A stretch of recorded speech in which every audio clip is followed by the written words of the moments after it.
আমি Sharjah free জোনে একটি কফি রোস্টিং ব্যবসা শুরু করেছি। এখন শুনছি ফুড হ্যান্ডলিং অ্যাপ্রুভাল লাগবে। কোম্পানি লাইসেন্সে তো লেখা আছে ট্রেডিং। এখন কি আমাকে নতুন লাইসেন্স নিতে হবে, নাকি এই লাইসেন্স আপডেট করলেই চলবে? ধন্যবাদ উদ্যোক্তা ভাই এবং বন্ধু যিনি প্রশ্নটি করেছেন। আপনার প্রশ্নটি গুরুত্বপূর্ণ একটি প্রশ্ন যে ফ্রি জোন এবং মেইনল্যান্ড দুটো কনসেপ্ট আমরা সংযুক্ত আরব আমিরাতে নরমালি বিজনেসের ক্ষেত্রে দেখতে পারি। এই ২ টি কিছুটা ভিন্নতা রয়েছে। যেমন ফ্রি জোন কোম্পানিগুলো নরমালি যেটা হয় সেটা হলো যে আপনি ট্রেডিং বিজনেস এবং সার্ভিস বিজনেস দুটোকে একসাথে করতে পারেন। ম্যানুফ্যাকচারিং বিজনেস ৩ টিকে একসাথে করা যায়।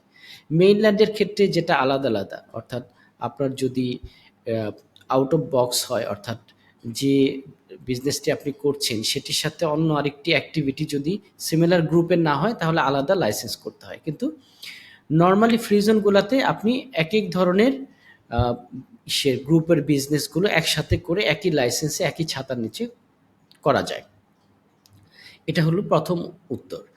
এখন আপনার ট্রেডিং লিখা আছে সেক্ষেত্রে আপনার ফুড হ্যান্ডলিং অ্যাপ্রুভাল লাগবে।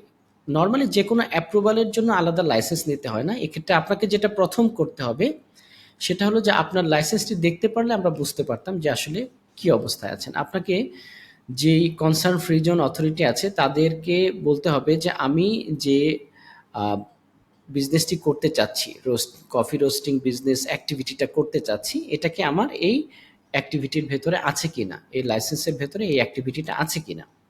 যদি না থাকে তাহলে এড করে নিবেন। আর যদি থাকে তাহলে আপনি এই লাইসেন্স দিয়েই কাজ করে যেতে পারবেন। সেক্ষেত্রে শুধুমাত্র আপনার ফুড ডিপার্টমেন্ট থেকে যে অ্যাপ্রুভালের বিষয়টা হ্যান্ডলিং করার অ্যাপ্রুভাল, সেই অ্যাপ্রুভালটা নিয়ে নিলেই হবে আরকি।